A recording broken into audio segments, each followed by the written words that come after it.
जय हिंद दोस्तों। आप सब कैसे हैं?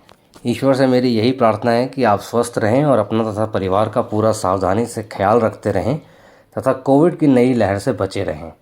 तो दोस्तों, आज हम सब जिस मूवी का रिव्यू शेयर करने के लिए यहाँ मिल रहे हैं वो है अजय देवगन स्टारर और उनके द्वारा ही डायरेक्टेड रनवे 34, और जिसमें उनके अलावा कई और बड़े नाम भी अभिनय कर रहे हैं, जैसे अमिताभ बच्चन, रकुलप्रीत सिंह, बमन ईरानी, आकांक्षा सिंह, अंगीरा धार और यूट्यूब सेंसेशन कैरी मिनाटी। तो दोस्तों, रनवे 34 के बारे में बात करने से पहले मुझे एक फेमस सॉन्ग याद आता है, कुछ तो लोग कहेंगे लोगों का काम है कहना। और इसी सॉन्ग की अगली line Vikrant Khanna, the main protagonist of runway 34, को डिस्क्राइब करने के लिए बिल्कुल एप्ट है। छोड़ो बेकार की बातों में कहीं बीत ना जाए रहना। तो इस मूवी की शुरुआत इसी रहना के साथ होती है और धीरे धीरे रात को विक्रांत खन्ना की ज़िंदगी का एक पहलू ऑडियंस के सामने आता है और फिर उसी रात की वजह से अगले दिन और आगे की कहानी का सिलसिला कुछ ऐसे रोचक मोड़ों से इस कहानी को दो चार करवाता है जिसमें एज एन ऑडियंस आप ना सिर्फ पूरी तरह से इन्वॉल्व हो जाते हो बल्कि साथ साथ हर उतार चढ़ाव को जीते भी हो।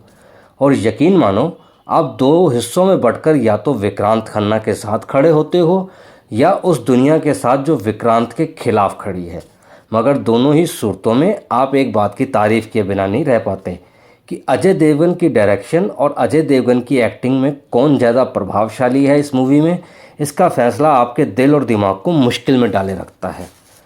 तो दोस्तों, बात अगर करें हम इस मूवी की कहानी की, तो Vikrant Khanna, that is played by Ajay Devgn, एक पायलट हैं जो कि बहुत ही ज़्यादा अक्खड़ और मनमर्जी करने वाले हैं और वो रूल्स को भी बहुत कम फॉलो करना मान चाहते हैं। अब विक्रांत को एक इंटरनेशनल फ़्लाइट दुबई से कोचीन लानी है और उनके साथ फर्स्ट ऑफिसर यानी कि उनकी को पायलट हैं तान्या, जो रकुलप्रीत प्ले कर रही हैं। मगर कोचीन में एक तूफ़ान के चलते हालात लैंडिंग के लिए ख़राब हो जाते हैं और विक्रांत को क्लियर ऑर्डर्स देने के बाद भी विक्रांत फ़्लाइट को लैंड कराने की कोशिश करता है और नाकामयाब रहता है। और इसी के चलते अल्टरनेट लैंडिंग स्पॉट यानी कि त्रिवेंद्रम में भी मौसम ख़राब हो जाता है और विक्रांत अब इस ख़राब मौसम में ऑर्डर्स को डिसओबे करता हुआ प्लेन को लैंड करा देता है।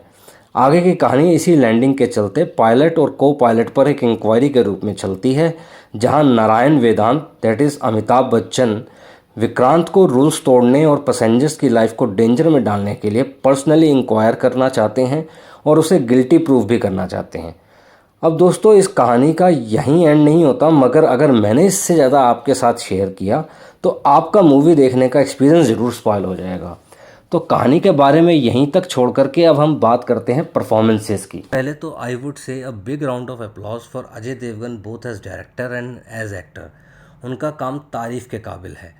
डायरेक्टर अजय ऑडियंस को ना सिर्फ बांध कर रखते हैं बल्कि पहली बार हिंदी मूवीज़ में एयरप्लेन कॉकपिट में क्या और कैसे होता है इस बारीकी को भी ऑडियंस के सामने लेकर के आए हैं।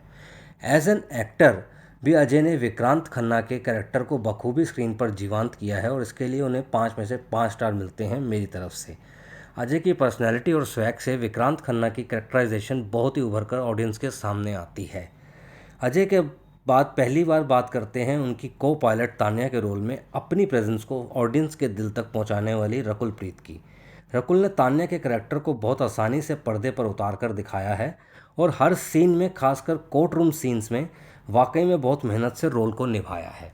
चलिए अब बात करते हैं the one and only one Narayan Vedant की, यानी कि द अमिताभ बच्चन की। नारायण वेदांत के रोल में अमित जी ने एक बार फिर से अपनी एक्टिंग का लोहा मनवाया है और ऑडियंस को एक और यादगार रोल करके दिखाया है। उनकी शुद्ध हिंदी बोलने वाला यह कैरेक्टर आज की जनरेशन को थोड़ा अखरता है, मगर साथ साथ उनकी वर्सिटैलिटी को भी शो करता है। मूवी में भले ही अजय अमिताभ वाला फैक्टर थोड़ा ढीला पड़ गया है, जिससे एज एन ऑडियंस आपका भी थोड़ा सा मूड ख़राब होता है, मगर ज़्यादातर आप इन दोनों कलाकारों की इंटेंसिटी को इन्जॉय करते हो। मूवी के बाकी के कलाकार, चाहे बमन ईरानी हो, अंगीरा धार हो, आकांक्षा सिंह हो या यूट्यूब सेंसेशन कैरी मिनाटी, थोड़ा डब से गए हैं due to bad character writing and Boman जैसे कलाकारों के टैलेंट को वेस्ट होता देख करके आपको भी बुरा महसूस होता है। मगर कलाकारों के अलावा एक और एस्पेक्ट भी होता है जो मूवी को हिट या फ्लॉप बनाने में बहुत बड़ा योगदान देता है, और वो है टेक्नीशियंस जो रनवे 34 को ना सिर्फ सेफली टेक ऑफ करवाते हैं बल्कि पूरी मूवी के दौरान सेफली फ्लाई करवाते हैं और अंत में लैंडिंग भी सेफली ही करवाते हैं। टेक्नीशियंस में सबसे बढ़िया काम है असीम बजाज की सिनेमेटोग्राफी का, सबू सिरिल सुजीत सावंत श्रीराम कानन की प्रोडक्शन डिज़ाइन का, कॉस्ट्यूम डिज़ाइनर्स का, वीएफएक्स इफ़ेक्ट की टीम का और साथ साथ बैकग्राउंड म्यूज़िक और म्यूज़िक डायरेक्टर जसलीन रॉयल का। तो कुल मिलाकर के आप रनवे 34 को एक अच्छी एंटरटेनमेंट और टाइम पास मूवी के रूप में ना सिर्फ देख सकते हैं बल्कि फुली एंजॉय कर सकते हैं। मैं इसे 5 में से 3.5 स्टार दूंगा। आपको यह मूवी कैसी लगी मेरे साथ शेयर करें कमेंट सेक्शन में, और please subscribe to my channel if you are new and also press the bell icon for notifications. Also do like and share this video if you feel it's worth your appreciation. तो दोस्तों मैं आपसे फिर मिलता हूँ अगले video में एक नई मूवी के रिव्यू के साथ। तब तक के लिए Jai Hind and do take care.